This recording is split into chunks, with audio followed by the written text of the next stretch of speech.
For 50 years after the Persian Wars, Sparta all but vanishes from the story of Greece. The state that led the Grand Alliance against Xerxes goes quiet, inward, passive, strangely still, while Athens builds an empire across the Aegean. Historians have long explained that silence with a single word, fear. The dread that the helots, Sparta's vast enslaved underclass, would rise the moment the state let down its guard. But the evidence for that dread is thin, and the caricature behind it is old. The truth lies elsewhere, in scandals that destroyed a region and a king, in a royal bench without a great king, and in enemies far closer to home than Athens. This is the story of why Sparta stayed home, and of how, when it finally moved, it stumbled into the First Peloponnesian War. Sparta in this half-century is one of the most difficult subjects in Greek history, precisely because the evidence is so thin. Thucydides argues that the growth of Athenian power drove Sparta to declare war in 432 BC, with open fighting beginning the following year. Yet about what happened inside Sparta during the 50 years between the Persian and the Peloponnesian Wars, the span historians call the Pentekontaetia, he is remarkably quiet. He records a handful of episodes: political scandals, a devastating earthquake, the revolt of the Messenians. Beyond that, the narrative comes filtered through his own perspective. A few other sources add fragments, but the record of Spartan history here is exceptionally patchy, and into that gap, the caricatures have poured. Sparta is often portrayed as a caricature rather than as a real society. A tradition reaching back into the 19th century casts it as a regressive, oppressive state, and scholars have long argued over when that repressive character emerged. Some place it early in the 7th century after the Second Messenian War. Others push it into the 6th. Many locate it precisely here in the Pentekontaetia. Most agree, however, on one thing. After the Persian Wars, the Spartans turned inward, and the scandals surrounding two royal figures, the regent Pausanias and the king Leotychides, are thought to have driven most Spartans back toward the older traditions. Central to this reconstruction is fear of the helots. The argument runs like a machine. If the Spartan citizen body became corrupted, or if the state's institutions were altered in any way, the helots would rise in revolt, so nothing could be allowed to change. Those institutions were routinely labeled Lycurgan, ascribed to the lawgiver Lycurgus to lend them an aura of antiquity and therefore of legitimacy. The attribution is not historically accurate, but it did its work. Laws credited to an ancient founder were laws no reformer could easily challenge. And beneath the whole edifice sat that single premise: dread of the enslaved. The picture of helot dread rests heavily on one story, told by Thucydides much later, in Book 4 of his history during the Great War itself, and told without specifics. The Spartans, he reports, had once promised freedom to a number of helots who fought bravely in a war. After the victory, the helots were told to select the 2,000 bravest among them, men who would be rewarded with liberty. They did so, and according to the story, those 2,000 men vanished one night and were never seen again. The tale has often been taken as proof that the Spartans feared their helots above all else, and that this fear dictated their foreign, social, and political policy, since Sparta governed an unusually large subject population. Other anecdotes point the same way. One source claims the Spartans formally declared war on the helots every year, though the reference is probably to the Messenians, and the practice may have served a legal purpose.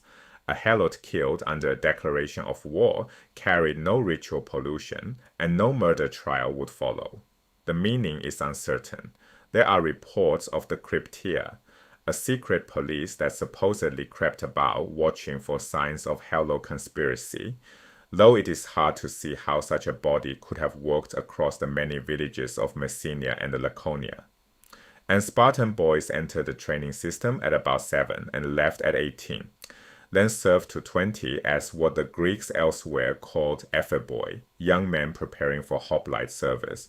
Part of their upbringing, it is said, taught them to despise, to disdain, and to spy upon the helots. How much of this is genuine is anyone's guess. The material comes from various sources scattered across different periods, and some of it may have originated with the Spartans themselves, functioning as disinformation, a fearsome reputation deliberately cultivated rather than as reliable evidence about daily life in the Spartan state. Yet the assumption stuck. The idea that Sparta was uniquely terrified of helot rebellion and that this terror governed its policies throughout the Pentekontaetia has become an axiom of most modern explanations for the outbreak of the Peloponnesian War. It is an axiom that can be seriously questioned. One fact is clear. The Spartans kept control over their dependent populations until the winter of 370 to 369, when a Theban army appeared at the gates of Sparta, and the Spartans lost their control for the first time. Most Greek city-states had subject populations, and several controlled large numbers of agricultural slaves on Crete, in Sicily, and above all on the rich island of Chios in the Aegean, where the rural workforce was overwhelmingly enslaved, the douloi. Thucydides notes it describing the revolt of Chios in 412. Manipoli possessed a hinterland, a chora that included dependent and enslaved people. Sparta belongs inside that wider pattern, not outside it. When the Great Revolt finally came, in 464, Thucydides is explicit about who rose. It was not only helots. Large numbers of peroikoi rebelled alongside them, the free non-citizens of the Spartan state, men who knew how to bear arms. That detail matters. What Sparta actually faced in Messenia was not the helot rising of the model, it was a general collapse of its dependent populations, free men included. The label was wrong, and the conclusion is that the idea of helot fear dictating all of Spartan policy in this era is overdrawn. Something else kept Sparta at home in these years. To find it, look away from the fields of Messenia and toward the men who were supposed to lead. Begin with the scandals. Pausanias, the regent who had commanded the allied Greeks to victory at Plataea, was recalled to Sparta twice. The first time, he answered the charge that he had begun behaving like a Persian prince. The second recall came on a more dubious accusation that he was conspiring with peroikoi, with helots, and with others to foment revolt. He fled for sanctuary to the temple known as the Brazen House. They walled him inside it and waited. He was carried out only when he was already dying. The sanctuary technically unviolated, the man just as dead. Sparta's most famous commander ended his life disgraced at the hands of his own city. Leotychidas, the king who had commanded the Greek fleet at Mycale, was condemned for bribery, fined, and exiled. Both cases have been read the same way, as evidence that the Spartan system produced virtue by removing temptation. Once Spartans entered the wider world and encountered alluring cities such as Ephesus and Byzantium with their abundant pleasures, they proved unable to sustain the rigorous Spartan code.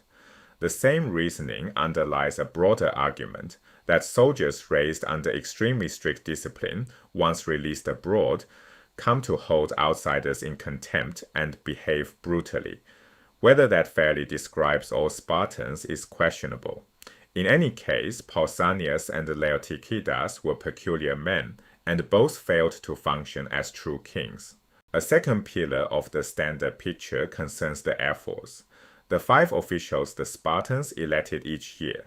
Scholars such as Donald Kagan and Geoffrey de St. Croix, historians who have written extensively on this period, and trained much of the current generation of Greek historians in the English-speaking world, hold that the Spartan constitution was inherently unstable, with foreign policy resting in the hands of an ephemeral board that turned over every 12 months. On this view, a 3-2 majority on any question could flip to 2-3 within a year. If we only knew how the ephors were elected and how each board was composed, we could unlock the secrets of a wildly shifting Spartan policy. There is little evidence the ephors actually worked this way. Sparta was a deeply traditional society, and its decisions moved through a web of institutions. The two kings, hereditary commanders, and priests met with the council known as the Gerousia, a body of senior men. The ephors consulted with them, and the sources refer to all of these together as the authorities. Thucydides' phrase is ta teleton Lacedaemonian, the man with final authority among the Lacedaemonians. Decisions were probably reached through discussion and consensus, not formal debate and a vote. Once the authorities agreed, they brought their recommendation before the assembly of Spartan citizens, which ratified it, yes or no. Any citizen could rise to speak for or against. In this, the Spartan assembly resembled most Greek assemblies, and in the end, it was sovereign. From the ephor theory grows a familiar image: organized political factions at Sparta, above all a party of hawks, a term borrowed from American debates over the Vietnam War. The picture imagines certain ephors determined to crush Athens, maneuvering behind many episodes of Spartan history, pushing a reluctant helot-fearing assembly toward war, and finally succeeding in 432. The sources cannot sustain it. The reconstruction depends mainly on the inherited caricature of Sparta rather than on the evidence. The ephors, so far as the record shows, did not dictate Spartan foreign policy. The institution the picture most consistently misreads is a different one: the kings. Sparta was unusual in preserving hereditary kingship, and preserving it doubled, drawn from two royal lines at once: the senior Agiad house and the junior Eurypontid. The kings functioned somewhat as Queen Victoria did under the 19th century British Constitution. They reigned, they did not rule. Governing power lay with the ephors, the Gerousia, and the assembly. Yet the kings gave a sense of unity to an extraordinarily diverse state, one that encompassed Spartan citizens, perioikoi, helots, and a wide circle of allies. An elected board could administer that state. Only the kings could embody it. The kings commanded the armies. As regal figures, they possessed a natural authority that let them issue orders in a way no elected official in a kingless state, and Athens, a Corinth, could match. And they served as hereditary priests. Herodotus, in his account of Spartan kingship, stresses this religious importance at length. Every public act was sanctified by sacrifice to determine whether the gods were favorable, and the kings officiated at those sacrifices, including the swearing of oaths. Any diplomatic or political action, in the ancient sense, involved a religious dimension, and at the center of that dimension stood one of the two kings. The kings therefore held what the Romans would later call auctoritas, a kind of influence, a personal weight, along with the charisma that came from their standing as leading figures. They had passed through the same training as every Spartan, and they were revered twice over for their inherited position and as the embodiment of the ideal Spartan. That is exactly why a king or regent who stepped outside the tradition, as Leotychidas and Pausanias did, was so quickly hauled before the ephors and the Gerousia. The offense was not merely the crime itself, it was that the man was acting so unkingly. Now the crucial fact about the Pentekontaetia: it produced no dynamic, charismatic king from either royal house, no one capable of playing the role Spartan kingship demanded. There had been such a king before the Persian Wars in Cleomenes.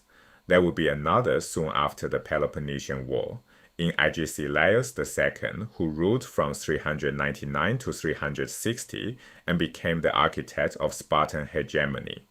Reforming kings would appear as late as the 3rd century, but the 5th century was strikingly barren of such figures. Partly it was the scandals, partly it was plain dynastic misfortune.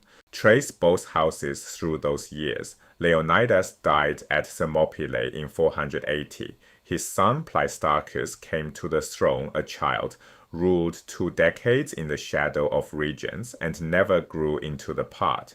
His cousin Pausanias became one of those regents and ended disgraced. On the other line, Leotychides was fined and exiled, and his grandson Archidamus II succeeded him. A man who would grow into a leading figure, and who in 432 would argue against war, but lacked the weight to steer Spartan policy.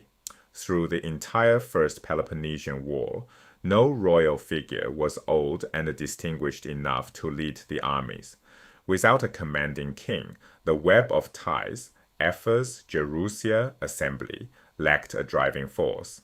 Their absence is why 5th century Sparta looks so quiet beside the royal vigor of the 6th century and the 4th. There was another threat to Sparta in this period, and it is often underrated.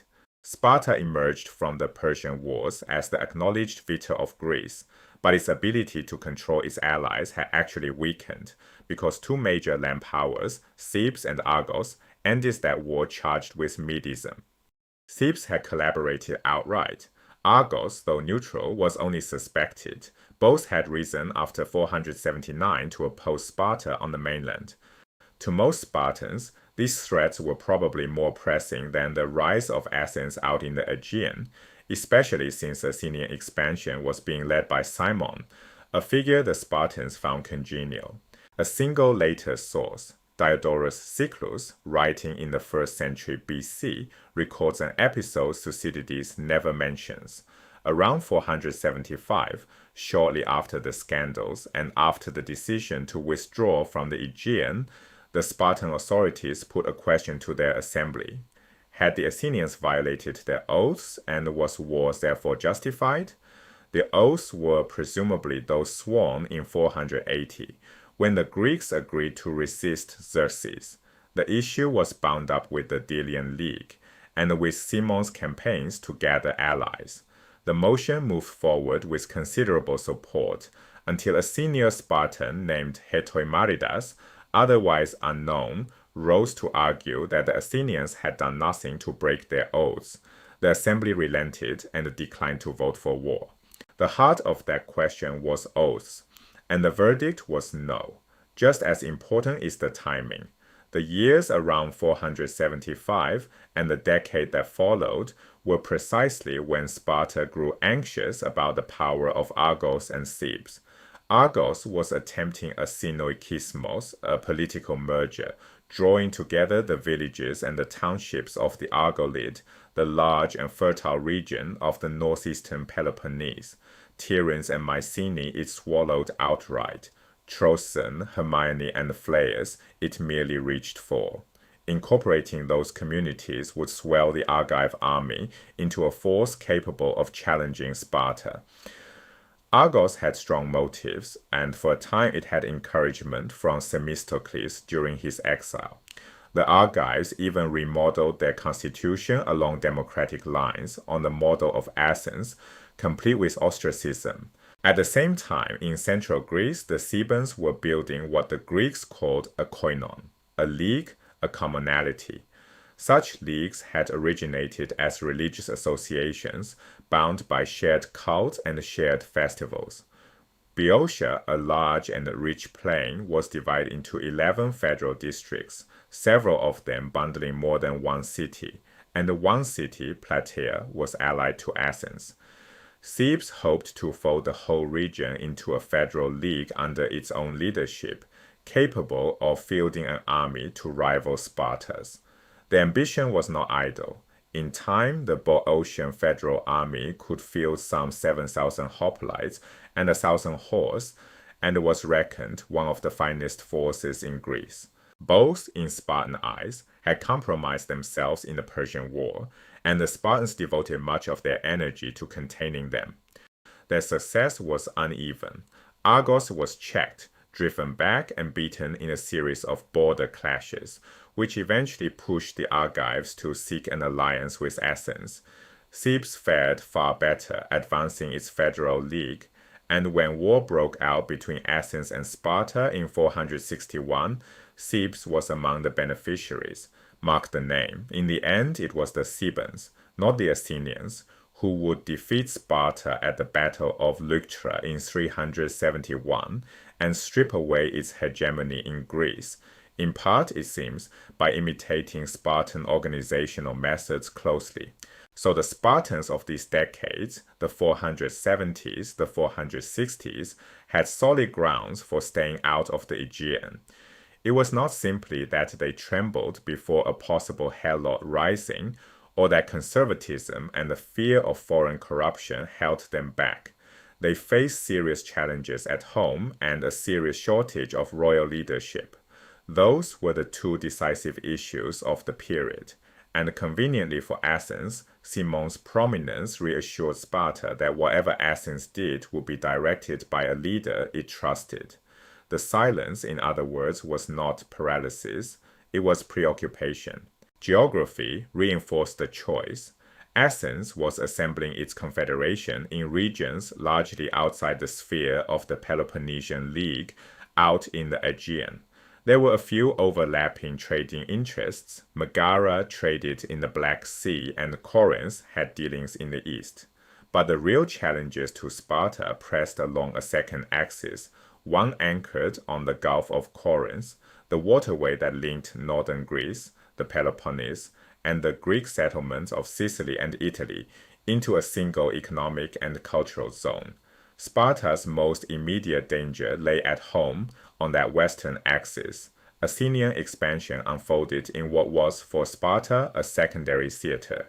This is a point Thucydides tends to miss, because as an Athenian, he instinctively views state power, money, and fleets from an Athenian standpoint. The bias shows in his narrative. When war erupts in 431, and he tabulates the financial and the military resources of the two sides at the opening of Book 2, he gives an exhaustive account of Athens and almost nothing about Sparta and the Peloponnesian League, either unaware of the details or lacking the information. The practical result of all this was a remarkable Athenian advantage. Athens could expand year after year, while Sparta stood preoccupied elsewhere. Seen from Sparta, the sequence ran like this. In 465, the situation changed dramatically. A series of events signaled to the Spartans that the Delian League was becoming something quite different.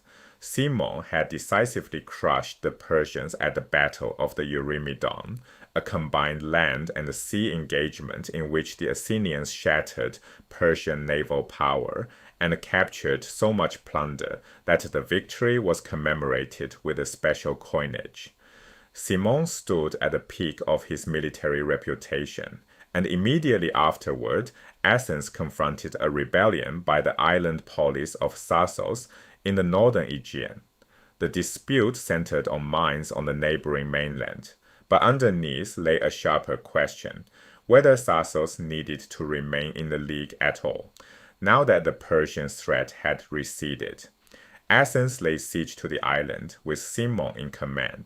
The Sacians appealed to Sparta for military help, and the Spartans were prepared to intervene, prepared that is, to move against Athens, until a massive earthquake struck, a catastrophe they interpreted as a sign of divine displeasure. The earthquake devastated Sparta, and in its wake revolt broke out in Messenia, not only among the helots but among part of the perioikoi as well, free non-citizens who could fight as hoplites. The rebels fortified themselves on Mount Ithom, the great height at the heart of Messenia. Coming on top of the standing pressure from Argos and the Thebes, this was a crisis Sparta could not ignore. Everything else will have to wait. To suppress the revolt, and perhaps to make amends for whatever divine anger the earthquake expressed, the Spartans summoned their allies, the Athenians among them. Cimon arrived with 4,000 hoplites to Ithom. He was immediately dismissed. Thucydides does not explain why. He says only that the Spartans feared the Athenians for their revolutionary tendencies, the quality he calls neo-terropoia, an appetite for innovation.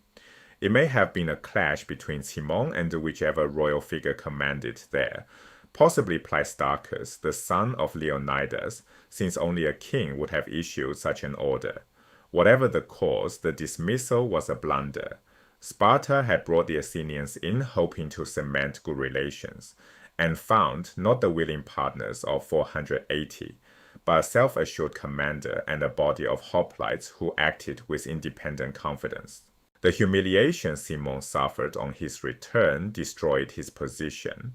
The Athenian assembly turned toward the radical democrats, Pericles and Ephialtes, who carried through democratic reforms and inherited the anti-Spartan traditions of Themistocles. War with Sparta was now looming. The Athenians promptly concluded alliances with Thessaly and with Argos, arrangements aimed like daggers at Sparta, the Argive alliance most of all, and the Spartans appear to have been genuinely shocked. Absorbed in the Messenian revolt, they then failed to arbitrate a border dispute between Corinth and Megara, two of their vital naval allies. Once again, the failure to act reflected the absence of a senior charismatic king able to seize the initiative. Megara mattered far more than its size. The city controlled the mountain passes leading out of the Peloponnese into central Greece, toward Boeotia and toward Attica. Frustrated by Sparta's inaction, the Megarians appealed to Athens, an unusual move, given that Athenians and Megarians, as Ionians and Dorians and as neighbors, had rarely gotten along. Pericles and the radical democrats signed the alliance anyway, and brought Megara into the Athenian camp. The consequences were two. First, Athens now held the strategic passes. It could no longer be invaded from the Peloponnese.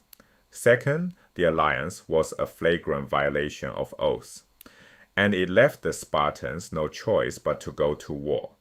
The question Heteimaridas had answered with a no 14 years before now answered itself. So began the struggle usually called the First Peloponnesian War. Athens held the passes. It stood allied with Argos and with Thessaly, home of the finest cavalry in Greece. How Sparta was to wage such a conflict became a pressing question, and the war itself would shape how Athenians and Spartans perceived one another for generations. Its conventional dates run from 461 to the double year 446 to 445. The double year reflects the Athenian calendar, which was lunar and ran from one midsummer to the next, so that a single Athenian year straddles two of ours.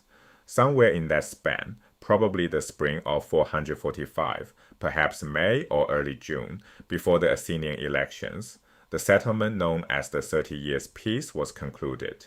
The war matters. It opens the sequence of struggles in which Athens and Sparta contended for the leadership of Greece, the sequence whose centerpiece is the Great Peloponnesian War itself. But before following that war, a word on how we know it at all, because the evidence sings sharply here. Thucydides treats the First War only in passing, in a compressed account, so historians must lean on other sources. Diodorus Siculus supplies a great deal of information and confirms much of Thucydides' chronology. Plutarch's biographies, especially his lives of Cimon and of Pericles, add further detail, and later still come the scholiasts, Byzantine scholars who annotated the ancient texts and who preserve facts recorded nowhere else, such as the size of the bribe supposedly paid by Pericles to the Spartan king Pleistouanax to secure the 30 Years' Peace. From this period, historians also begin to draw on inscriptions in large numbers, public documents cut in stone at Athens. Their proliferation is tied directly to the radical democratic reforms driven forward by Pericles, which broadened participation and encouraged the habit of recording the assembly's decrees in stone and in public archives. From this material grew an entire subfield, epigraphy, the study of inscriptions. These documents are invaluable for understanding the administration of the Athenian Empire, and for seeing how the members of the Delian League came to regard it as an empire and to resent Athens as a tyrant city. Before this, such record-keeping was rare. Traditional societies had little need to inscribe their laws in stone or bronze for all to read. Radical democracy created that need. One feature above all distinguishes this first war from the Great War to come. The Spartans could not invade Attica. From the moment Athens admitted Megara into alliance, in 461, the mountain route a Peloponnesian army needed to reach Attica at all was simply closed. For most of the war, it stayed closed. Over 15 years, the loss of Megara taught the Spartans how important their ally was. They came to regret not having intervened on Megara's behalf at once. And that regret sheds light on the final crisis of 432, when the Athenians passed the Megarian decree. Thucydides does not stress the strategic dimension, but from the Spartan side, the decree could only look like an act tantamount to war, a deliberate attempt to overturn the Peloponnesian League's strategic advantage. Megara's importance runs through the whole story. Sparta's long silence then was never simple cowardice, and never a single obsessive fear. No faction of hawks engineered it. No annual board of ephors steered it. It was the product of thin royal leadership and oppressing enemies close to home. Argos across the border, Thebes beyond the isthmus, and a royal bench with no great king upon it. For 18 years the silence held, and when Athens finally reached out and grasped the passes at Megara, it broke into open war. The First Peloponnesian War would run for 15 years. It would teach Sparta, at length, the price of the ally it had let slip, and it would set the terms on which Athens and Sparta measured one another for generations to come.